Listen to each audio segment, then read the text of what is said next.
Jennifer, thank you so much. And we are going to stay international right now at this hour as Syria's interim president is urging a tribe there to, quote, fully commit to a ceasefire aimed at ending clashes with the Druze-linked militias that left hundreds dead and threatened to unravel the country's post-war transition.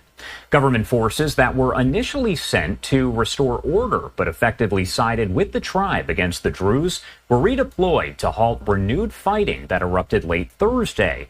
The violence has also drawn airstrikes against Syrian forces by neighboring Israel before a truce was reached.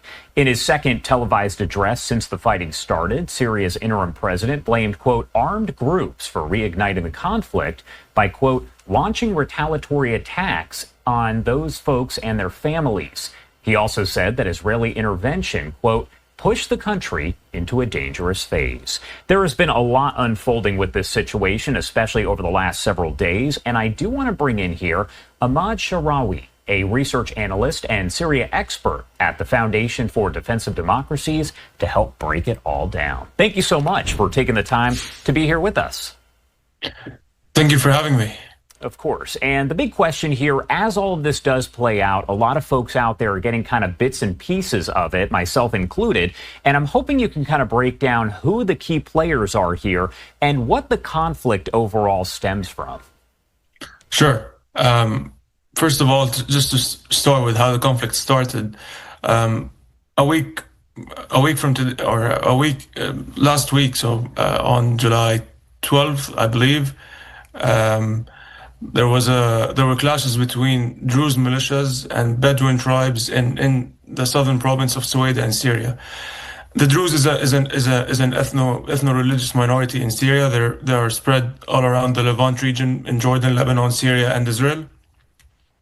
And they're the predominant population in this area.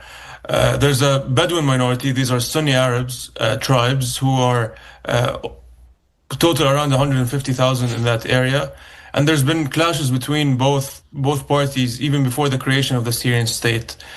However, this particular case was interesting because this was the first time the Syrian government entered the province of Suwaida since the downfall of the Assad regime. This is mainly because the Druze population rejected the integration into the state and did not want to integrate into the new Syrian state, given that Ahmad Sharawi comes from a jihadi background and that he's trying to maximize power and centralize power. So they wanted to see more guarantees in order to agree to integrate into the state. So there's been tensions between the Druze leadership and the Syrian government since the downfall of the Assad regime. And now we're seeing the biggest example of these tensions becoming or materializing into a full conflict between the government, the Bedouin forces, and the Druze militias. So the government is also a key actor here because we saw it enter Suwaida early last week. This prompted Israeli strikes because Israel drew red lines that we will not allow government troops to enter southern Syria and that Israel will protect the Druze minority. This prompted the Syrian government to withdraw from Suwaida, and that brought in the Bedouin tribes who mobilized all across Syria and decided to attack Suwaida. Why did this happen? Because as soon as the government withdrew their forces from Suwaida, we saw violations by some of these Druze militias against the Bedouin population, violations, executions, and humiliation. So we saw similar images to what we saw 3 days before when the Syrian government troops humiliated, abused, and executed Druze civilians. All in all, I think now there's a proposed ceasefire that hasn't been enacted. There's still Bedouin tribes operating inside Suwaida. The Druze militias are still operating against them. Until now, there hasn't been a ceasefire that was enforced. When you talk about the Druze in Syria, how do they differ, the situation in general, from, let's say, neighboring countries like maybe in Israel? Sure. So I think one thing about the Druze in Syria is that, again, they're the biggest Druze community all across the Levant, and so they've always had a strong identity and strong historical foundation within Syria. Some of the most prominent individuals have taken part in a lot of the wars against against the French and played a key role in securing Syria's independence. But on your point about their differences, is that the Druze themselves are not united in Syria. When we talk about Druze militias, I'm talking about one specific faction led by one of the three spiritual leaders. So the Druze community in Syria they don't have a political structure, and so their leaders are all spiritual or religious. There's three different leaders. One of them, let me just talk about him for a bit, is named Hikmet al-Hijri. He's one of the most prominent leaders, but also the biggest opposer to the new government in Damascus. The two other leaders were open to integration and negotiations with the government in Damascus, but this man specifically, al-Hijri, has been opposed to that. And the militia he controls or is aligned with is composed of officials and officers from the former Assad regime. And that caused some tensions between him and the government in Damascus, given that this government came after the Assad regime and it's trying to prosecute all those who committed crimes against the Syrian people. And so what is interesting now is that even though the Druze are usually united in across all the other countries, but in this case we're seeing a divergence in views between the top leadership within the community, especially also when it comes to Israeli intervention. Al-Hijri is open to Israeli intervention, while other factions and other leaders are not. And so this has been an interesting case because it just shows how complicated and complex the whole situation within the Druze community itself is. My last question for you here. What is ahead? What lies ahead for this situation? You discussed a little bit about that potential ceasefire that has not really been enacted just yet. So what is the future here?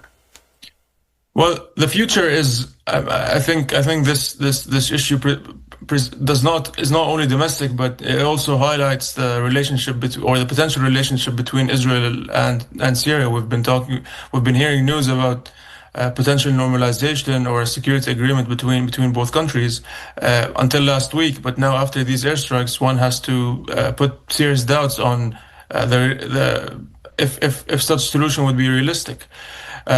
I think the Syrian government should, first of all, prioritize that it must hold all those in its forces accountable, all those who committed crimes against civilians, violations, humiliations.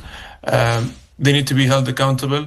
I'm sure a lot of people remember the incidents in the Syrian coast back in March when Alawites were killed. We are yet to see an investigative report that would have shown us who committed these attacks and what steps the Syrian government is willing to take. So there's been a lack of accountability, and people are getting frustrated about that. So that should be the first step in order to build that trust with Syria's ethnic minorities. I think a second step should be, first of all, recognizing that Suwaida has its local sensitivities.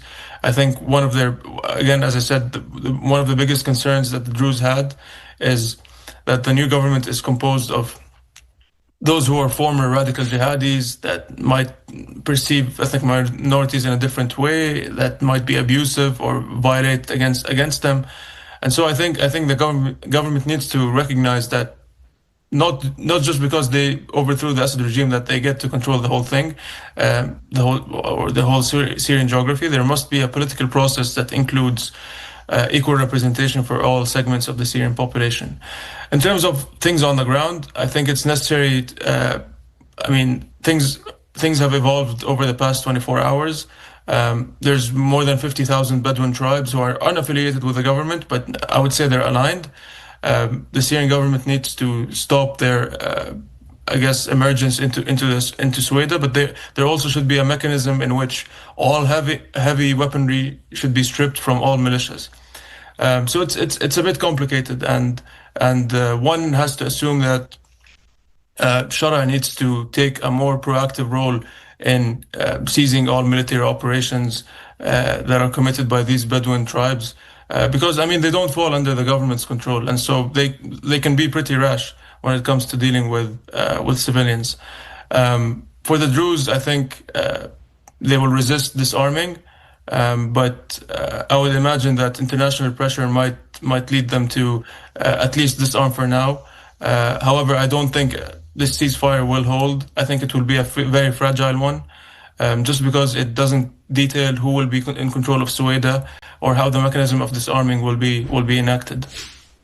All right. Ahmad, thank you so much for taking the time to join us. Obviously a very complicated subject, so we appreciate you joining us to help kind of break it all down. Anything else you want to add about this? Anything we left out before I let you go? Yes, I mean, I think this, especially with Syria becoming closer to the west, and we saw President Trump meeting with Syrian President Ahmad Sharawi. I think there's this misconception that, for example, sanctions relief will bring stability, but we need to shed light on the volatile security situation in Syria, and that is the new president does not have full control over his country. He does not have full control over all his forces. So let's hold our horses when we talk about Syria. Let's not make it seem as if it will be this beacon of stability in the near future. There's still a lot of work to do. There has been progress, but there needs to be more work to be done in terms of securing support all across segments, not just from one specific segment within the population. And that ideas like normalization with Israel are still premature to talk about. All right. Ahmad, thank you so much for taking the time to join us here and break it all down. We definitely appreciate it, and I'm sure we'll be in touch because, again, as you mentioned, this is all continuing to develop pretty much every hour or so. Thank you again for being here with us. Thank you.